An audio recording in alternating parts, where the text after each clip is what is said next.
പമ്പാതീരത്തെ ആഗോള അയ്യപ്പ സംഗമത്തിനുള്ള ഒരുക്കങ്ങൾ പൂർത്തിയായി. 3000 പ്രതിനിധികൾ സംഗമത്തിന്റെ ഭാഗമാകും. സംഗമത്തിന് 7 കോടി രൂപയോളം ചിലവ് വരുമെന്ന് ദേവസ്വം മന്ത്രി വി.എൻ. വാസവൻ പറഞ്ഞു. ആഗോള അയ്യപ്പ സംഗമത്തിന് ഒരു ദിവസം മാത്രമാണ് ബാക്കി. അന്തിമഘട്ട ഒരുക്കങ്ങൾ പുരോഗമിക്കുന്നു.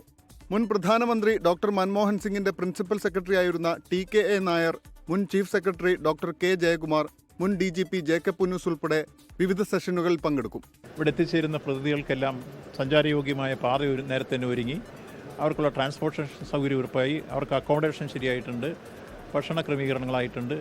മാസ്റ്റർ പ്ലാൻ അടക്കം സംഗമത്തിൽ അവതരിപ്പിക്കും. 7 കോടി രൂപയാണ് അയ്യപ്പ സംഗമത്തിന്റെ ആകെ ചെലവ്. ഭൂരിപക്ഷം തുകയും സ്പോൺസർഷിപ്പിലൂടെ കണ്ടെത്തിയതായി ദേവസ്വം മന്ത്രി പറഞ്ഞു.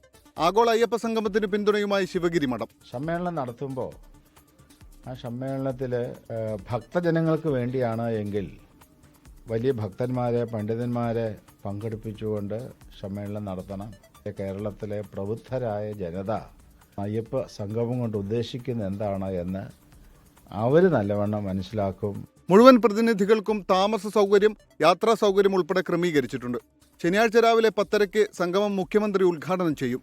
സംഗമത്തിന് എത്തുന്ന ഡെലിഗേറ്റുകൾക്ക് അയ്യപ്പ ദർശനത്തിനുള്ള സൗകര്യം ഒരുക്കിയിട്ടുണ്ട്. അയ്യപ്പ സംഗമത്തിനെതിരെ പ്രതിപക്ഷവും BJPയും വിമർശനം തുടരുകയാണ്. 24 പത്തനംതിട്ട.